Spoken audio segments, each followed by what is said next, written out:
gospel jive. This is the black man's real religion. Real friend.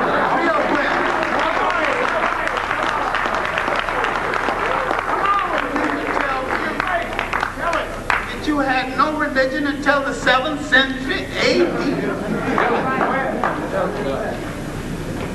This is the black man's true religion.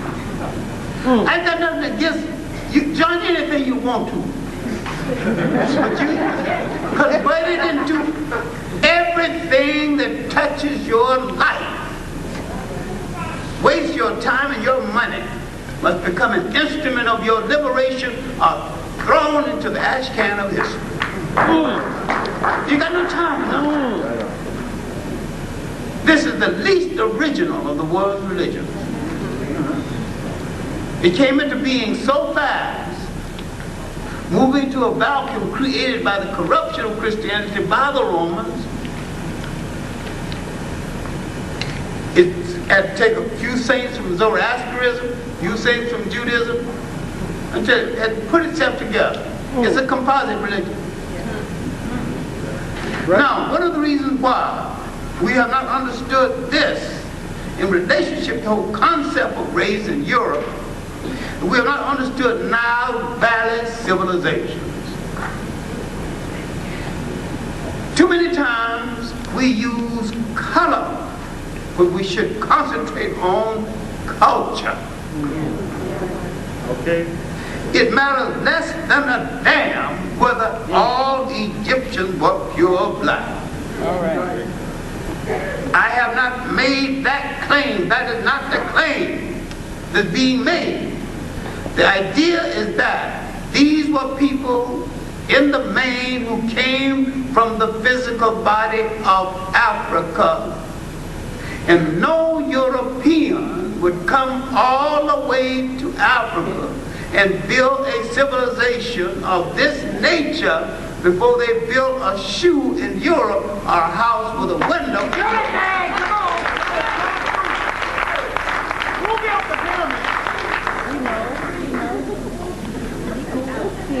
If the first book appeared in Europe around 1250 BC, written by someone named Homer, and we're not too clear whether Homer was man or woman.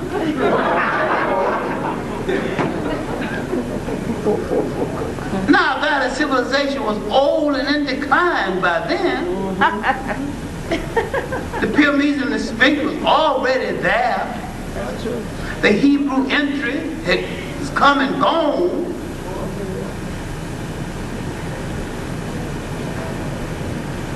So we keep on about who built the Sphinx. People say slaves built it. No slaves has ever been this skillful in human history.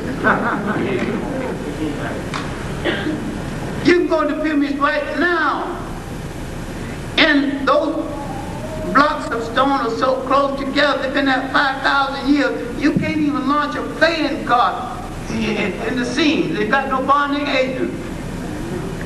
Slaves don't have this skill. What benefit is to a slave to do a thing like that? Tell me. Now, the mulattoization of Egypt began with the Hebrew entry in the 17th century. 1700 BC. It continued with the Hittites, Shepherd King, 1600. And after this period, 1,000 years of some kind of peace, and the Assyrians came, 1666.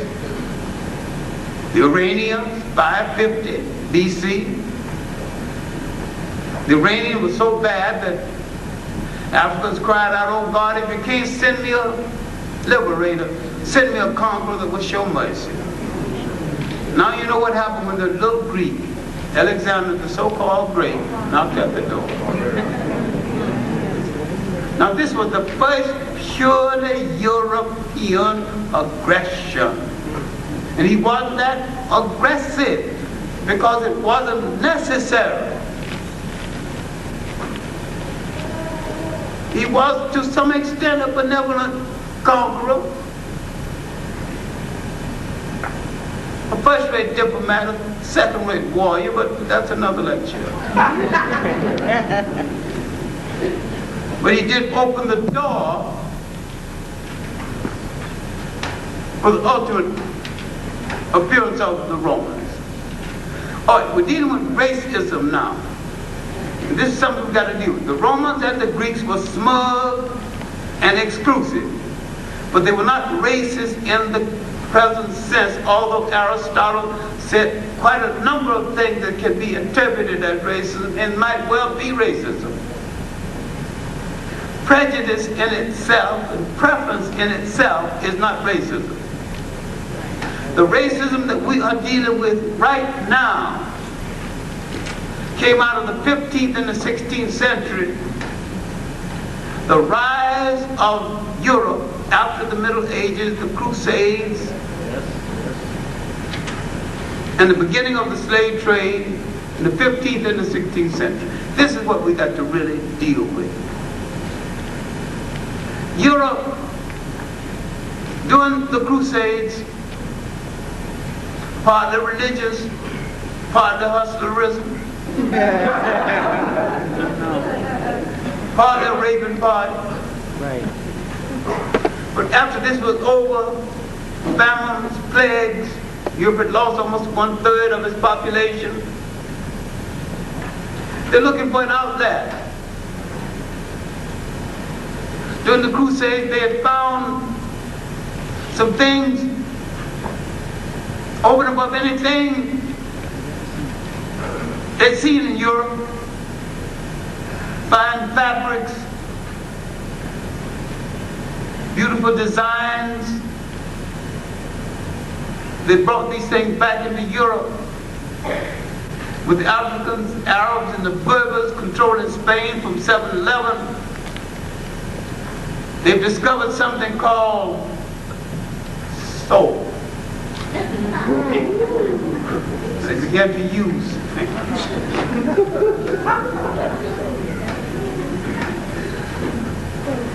The Africans and the Arabs and the Berbers had preserved the maritime skill coming from China, the leading maritime nation of that day. Some of this information fell into the hands of Prince Henry of Portugal, called Henry the Navigator, although there's no evidence that he ever navigated anything. With the birth of European maritime skill, putting boats out to sea, Europe started looking for Asia and the sweets and spices of Asia. Something to put on that gosh darn awful European food so they could eat it. Now they wanted a rationale for what they were doing. The rationale that they were using for the Crusades now extended into the rationale for the conquest of other people. Manifest destiny, divine white right. If you're not using it, it belongs to me. Come on. Now, the Africans and the Arabs argue among themselves that lost part of Spain. Spain and Portugal would go to the Pope to settle a dispute. 1455. The Pope would issue an edict, and he would say, "You two good Catholic nations, stop fighting among yourselves. You're both authorized to reduce to servitude all infidel people." Now, the justification for the slave trade had been set in motion. Portugal had achieved a minor victory in the Battle of Ceuta by capturing a small enclave in Morocco. Portugal had freed itself from the domination of the Africans and the Arabs. 1240. The Africans, then the Almoravids, had been challenged that same year by another group of Islamic warriors, the Almohades. We stand the land whose were the story of the Moors in Spain. Read John Jackson's chapter on this called Africa and the Civilizing of Europe. Because there are many good works on this subject, dealing with the resurgence of Europe in the world. The Europeans began to come down the coast of West Africa, and mostly Portuguese. 1438, they began to take slaves out of Africa. In 1442, the nations in inner West Africa, Ghana, Mali, Masange, had a golden age, not only doing the slave trade, but in spite of the slave trade.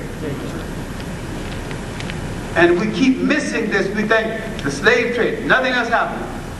The great city-states in West and East Africa continued until the Arabs began to destroy from the north and the Portuguese moved up from the south.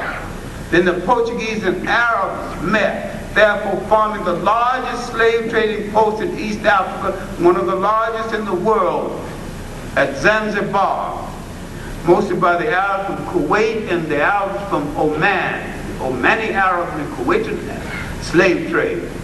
Now you can have sympathy for Kuwait, and I think you might need to. But don't forget now, the Arab slave trade lasted 1,000 years before the European slave trade. And ask your Islamic brothers to do a little investigating on it, and if they want to read something, you want to tell them, read UNESCO documents 2 called Slave Trading in the Indian Ocean. And tell them also, if they want some additional material, read Sir Harry Johnson's The Colonization of Africa by Alien Races, and Sir Roger Copeland's work, East Africa and its Invaders, and the Cambridge History of East Africa. And if they say that all you're telling me about reading Whitey's books, you tell them that there's some extensive work in history that getting from Whitey or Blackie haven't had time to write.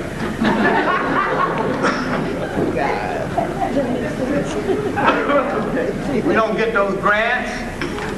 We don't get the kind of grants we can sit down and devote 3 years to one subject. We don't get that kind of money. If we get enough money at all, it might cover us for a year, and we got to go back to the classroom and get our rent paid. See, we're very human beings, you know, that we can't go to the electric company and say, I'm a scholar, so I'm not paying my electric bill this month. You can put them there and say this out. My point is that now we're reaching a high point in the concept of race to justify the slave trade and the colonial system that would follow. A lot of this justification, this rationalization is coming out of Europe. A lot is coming out of the Catholic Church. I don't think I'm beating up on the Catholic Church because England was in a swing position between Catholicism and Protestantism. And if you think the Catholics were bad now, you wait till those English got in there. They did it better. They were organized gangsters, I mean, this territory. I mean, they sailed up the Gambia River, took 10 miles on each part, on each side, established their trade. They made the slave trade a business, cold-blooded business. This African slave trade helped in the economic rebirth of Europe. Haiti and Jamaica, but 1/3 of the economic wealth of the colonial power, then coming from those 2 islands. They had the greatest amount of slave revolts, mainly because they were pinched the hardest and pushed the hardest. Race was a factor now is becoming kind of a justification. People that the slave preachment says, slaves, obey your master. That's the main thing they want him to listen to. They destroyed his gods, now they want him to listen to another god. In the United States, they outlawed the drum, they outlawed any form of African fractions. They weren't quite as ruthless in the West Indies, but ruthless enough. Now we see race and color playing a major role in the expansion of Europe in the outer world and the recovery of Europe in the outer world. You should read Father Bartholomew de las Casas' little work, The Disruption of the Indies. He tells you of the impact of Columbus on this part of the world. He says from 12 to 25 million indigenous Americans were put to death. He described the encounter in Mexico. He's called the first historian of the New World. The book was so devastating, the Pope had it brought to Rome and locked the manuscript up. For 200 years, nobody could read it. And right now, if you go to a good library and ask for it, somebody will look at you kind of strange. You should make a mission to ask for these old books. Father Bartholomew de las Casas, The Disruption of the Indies. And read the books about Father de las Casas. Read some of the new things on Christopher Columbus. I'm sorry that Michael Bradley's book, The Columbus Conspiracy, has not been published in the United States. I was promised last year that the book would be out in January. No attempt seemed to be made to get it out. This would be the ideal time to get it out. I read the book thoroughly. I enjoyed it because Christopher Columbus was my favorite anti-Western heroes. I think one of the great fakes of history. Even before I read Michael Bradley's book. I researched him again after he gave me some new information to dig up.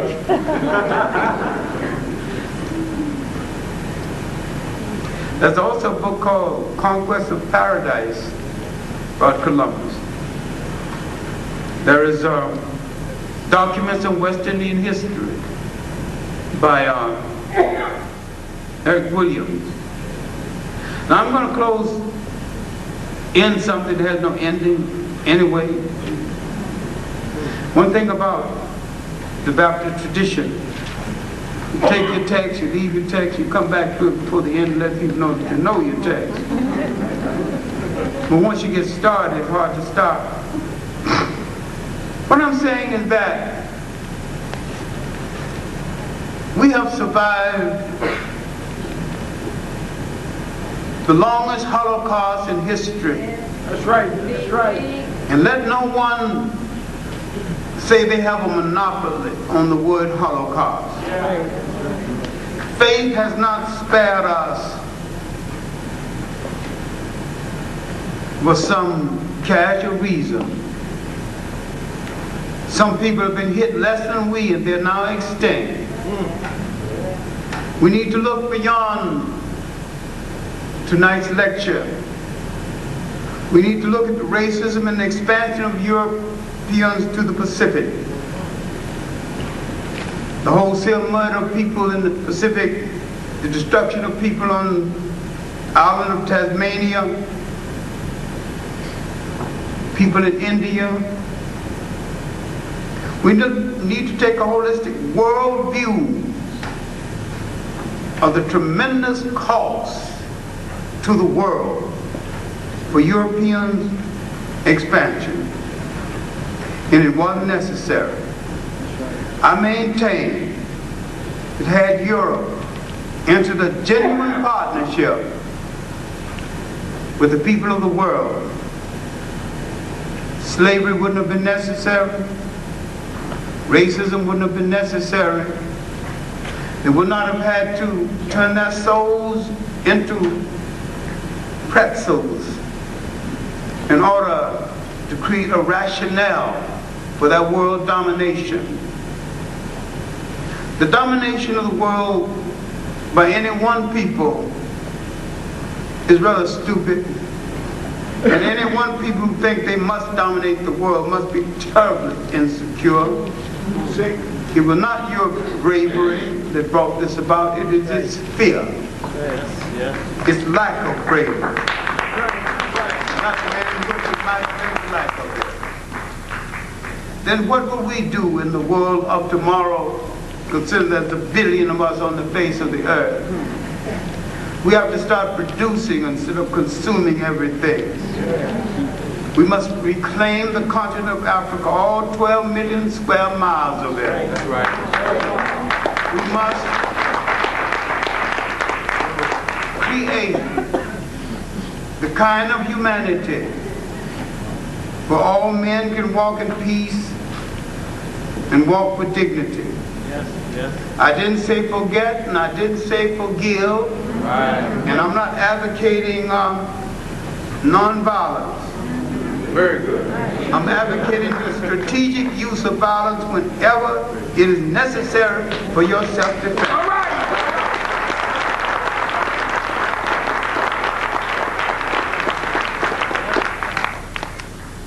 We have great gifts for the world. Years ago, when history was young, the great river valleys of Africa, we sent people down the Nile from inner Africa who formed a composite nation, later known to the world as Egypt. That nation and its literature laid the basis of so much that we know as the world's religion and its social thought, and so much that we now call a civilized state and humane thought. What we have to do is to form a partnership with ourselves. I say, find a mirror and look at that partner staring back at you and say with confidence, partner, you and I start a revolution to change the world. We choose to do it right now. All right.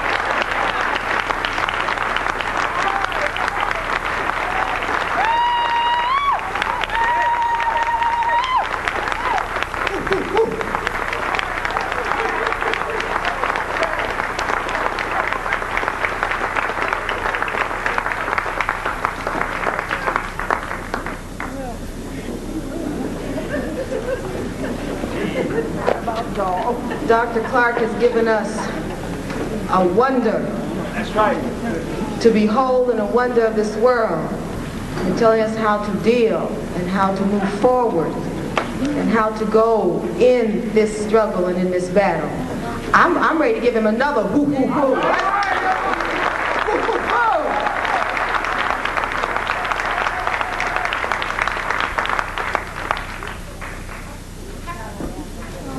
Before we go into our question and answer period, there are a few things that Elder Brown wants me to say to you as a group.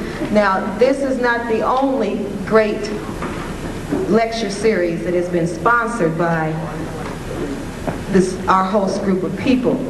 In the past, we've had Dr. Ben Levy, Steve Coakley, Dr. Kunjufu, the late Dr. Lugman, Dr. Milton Brown, Reverend Lucas, Ivan Van Sertiman, Dr. Sertiman, Bob Law, and there have been many. Oh yeah. Dr. Ben. Did I forget? Joseph Ben Yakin. Okay? I don't want to forget nobody, but we've had some great